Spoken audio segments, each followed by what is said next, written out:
अस्सलाम वालेकुम बिस्मिल्लाहिर्रहमानिर्रहीम। अच्छा देखें, आज इंटीग्रेशन की आखिरी क्लास है। इंशाल्लाह फिर नेक्स्ट क्लास से फिर हम ज्योमेट्री जो शुरू करेंगे। तो वही partial fraction, integration by partial fraction के कुछ सवाल मैं कर लेता हूँ। पिछली बार सिर्फ एक सवाल इस एक्सरसाइज से किया था हमने, और मैंने कहा था कुछ देख लेना, कर लेना, करने की कोशिश करना कुछ और सवाल। तो एक्सरसाइज 6.9 के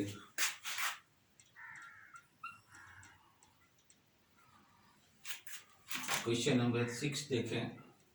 इसमें ये ट्रिग्नोमेट्रिक फंक्शन दिया हुआ है cos x divided by sin x into 2 plus sin x dx that we call I।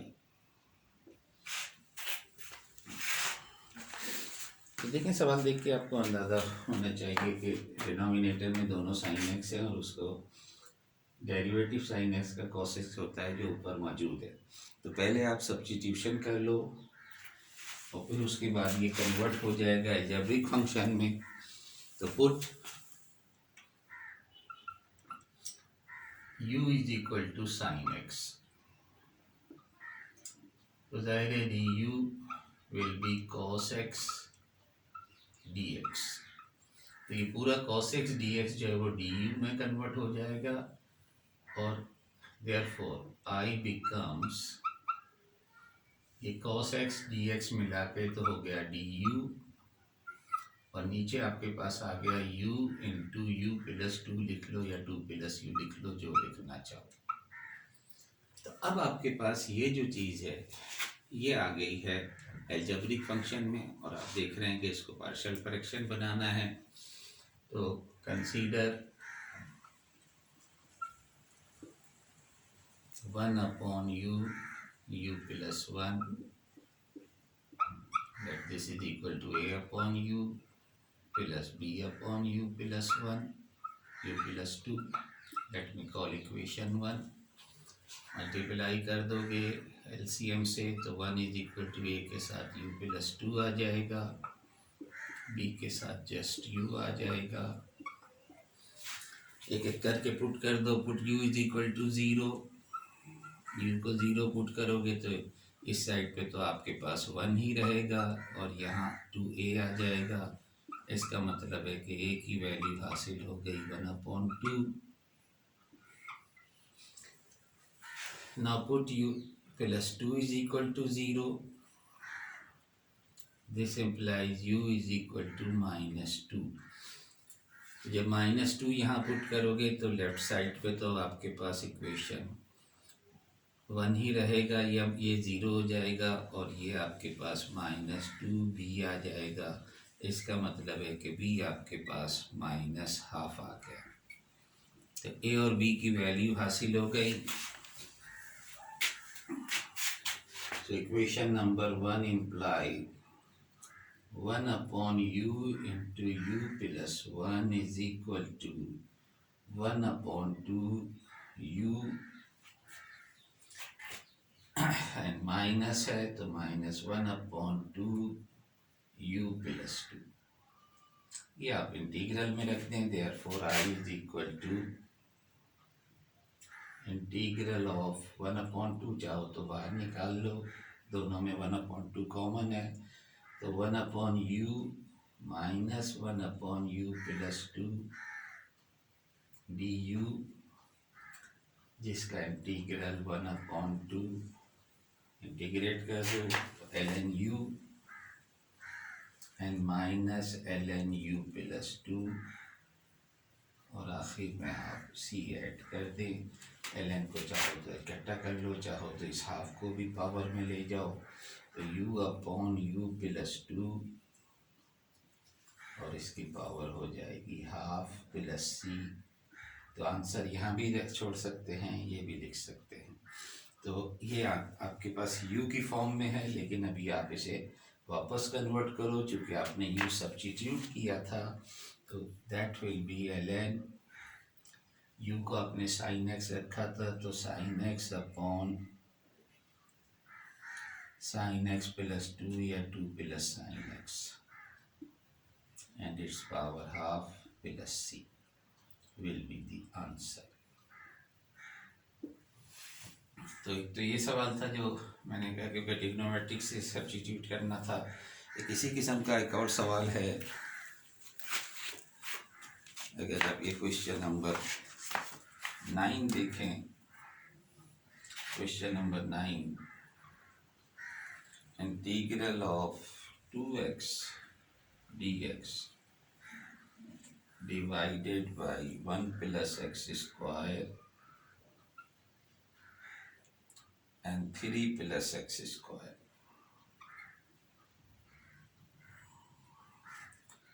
तो यहाँ पे अगर आप नोट करें तो ऊपर जो है एक्स स्क्वायर का डेरिवेटिव ऊपर न्यूमिनेटर में मौजूद है।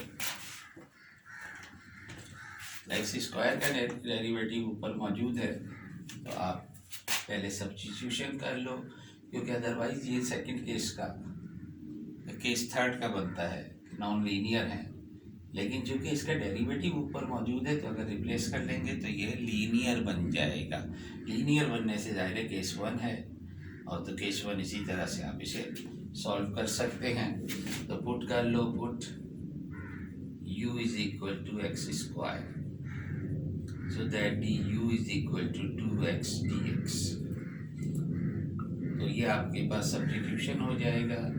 तो I become, this implies I is equal to, तो ये केस 1 का बन जाएगा। आपके पास ऊपर आ गया du और डिनोमिनेटर में आपके पास आ गया 1 plus u and 3 plus u। अब इसके आप पार्शियल फ्रैक्शन बनाएं, पार्शियल फ्रैक्शन बना के इंटीग्रेट कर लोगे तो वही ln की फॉर्म में आ जाएगा। तो u की जगह वापस एक्स स्क्वायर पुट कर देना। तो अब इसे कंटिन्यू कर लेना।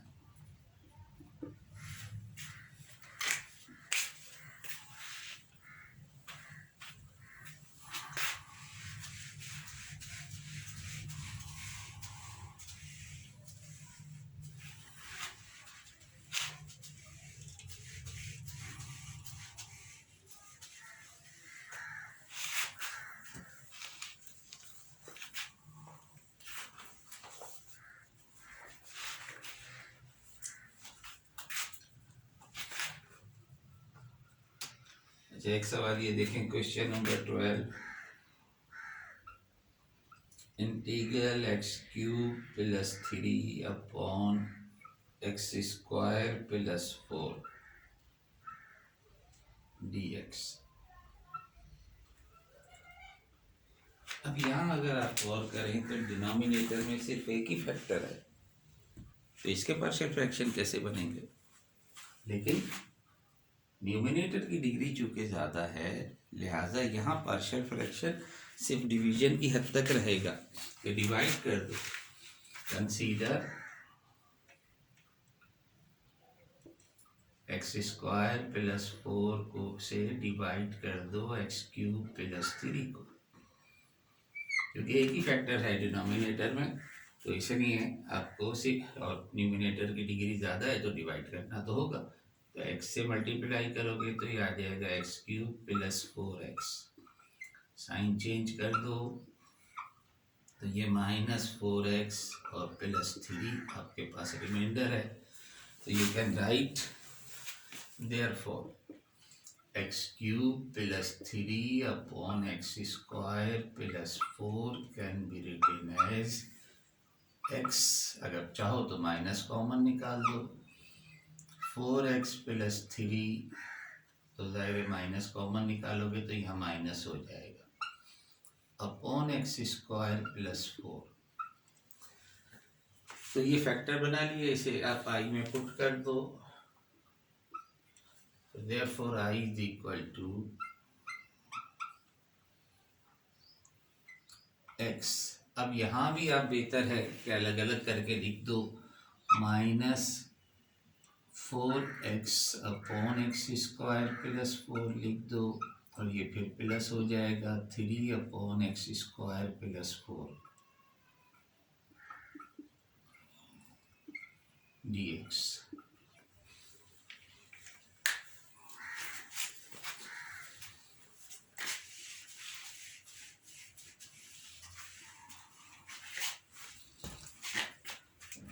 तो this implies I is equal to, मैं अलग अलग इंटीग्रल लिख रहा हूँ, पहले वाले का तो हो जाएगा एक्स डी एक्स, दूसरे में से बेहतर है कि आप 2 बाहर निकाल दो, क्योंकि 2x ऊपर रखोगे तो ये एक्स स्क्वायर 4 का डेरिवेटिव आ जाएगा। तो डिनोमिनेटर का डेरिवेटिव न्यूमिनेटर में मौजूद है, डायरेक्ट आप इसे ln की फॉर्म में लिख सकते हो। लेकिन यहाँ पर ये ट्रिग्नोमेट्रिक फंक्शन, इसका भी इंटीग्रल आप डायरेक्ट निकाल सकते हो। तो ये हमने तीनों को अलग अलग लिख दिया। इसका इंटीग्रल आप जानते हैं कि एक्स स्क्वायर अपॉन 2, यहाँ चूंकि इसका डेरिवेटिव ऊपर मौजूद है तो ये ln में कन्वर्ट हो जाएगा, एक्स स्क्वायर प्लस 4, इसका integral x square ln x square plus 4। लेकिन ये जो है ये tan इनवर्स का फॉर्मूला, तो ए स्क्वायर एक्स स्क्वायर प्लस ए स्क्वायर, तो 1/2 tan inverse of x upon 2, और आखिर में फिर सी लगा दो, that will be the answer. तो ये इसका आंसर आ जाएगा।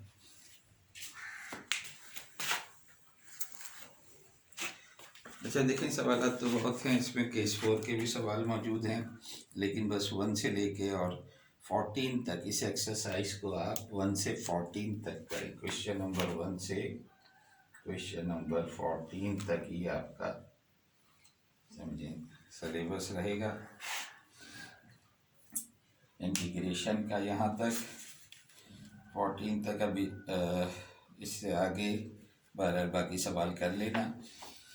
और फिर हम थोड़ा सा ज्योमेट्री को आज डिस्कस कर लेते हैं थोड़ी देर, ज़रा रिवाइज कर दूं पुरानी बातें, क्योंकि इससे बाद हमें एनालिटिकल ज्योमेट्री पढ़नी है।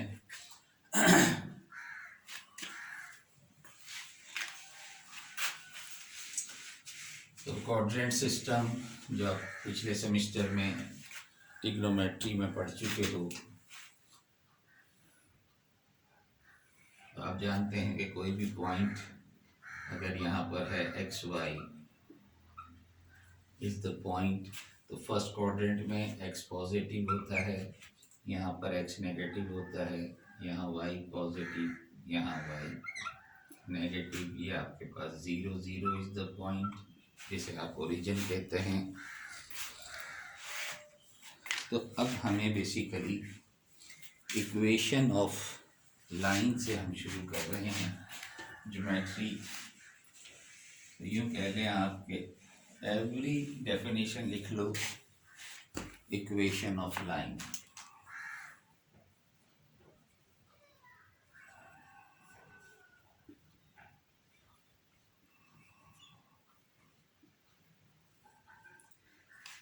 Every linear equation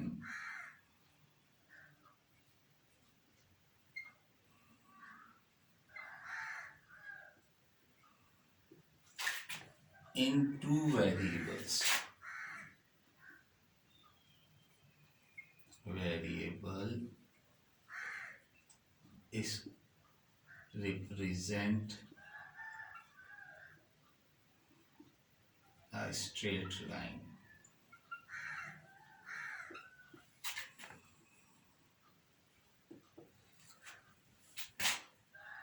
ax plus by plus c is equal to 0।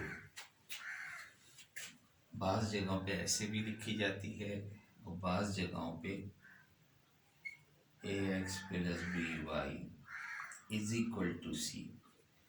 तो ये दोनों बेसिकली तो ये है, लेकिन इसे ये नहीं समझना कि हम c को इधर ले गए तो माइनस क्यों नहीं किया।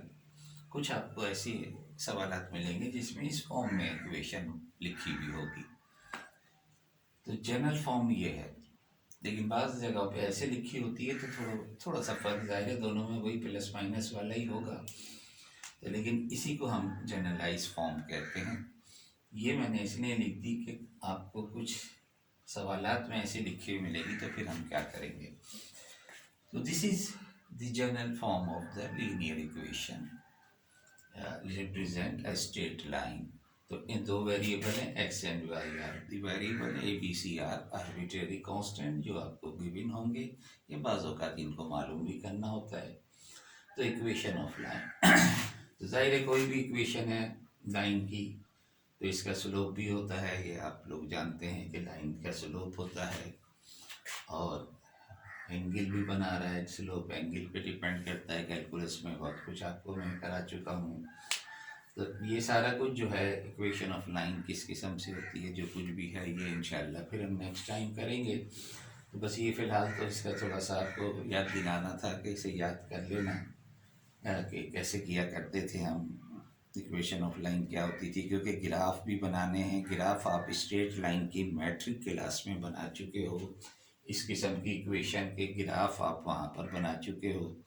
तो यहाँ ग्राफ बनाने का कुछ और मेथड हम आपसे डिस्कस करेंगे। तो वो ग्राफ जो हम कैलकुलस में बनाते रहे हैं वो डिफरेंट ग्राफ थे। यहाँ जो है स्ट्रेट लाइन के ग्राफ भी, वो कि हमने वहाँ भी आपको स्ट्रेट लाइन ही बनवाया था कैलकुलस में भी, लेकिन यहाँ तो हम डिस्कस ही हम स्ट्रेट लाइन कर रहे हैं। तो पूरा चैप्टर इंशाल्लाह तो फिर नेक्स्ट टाइम हम शुरू करेंगे। तो आज की क्लास को बस यहीं पर हम रोकते हैं। तो अल्लाह हाफिज़, इंशाल्लाह फिर नेक्स्ट क्लास में मुलाकात होगी आपसे।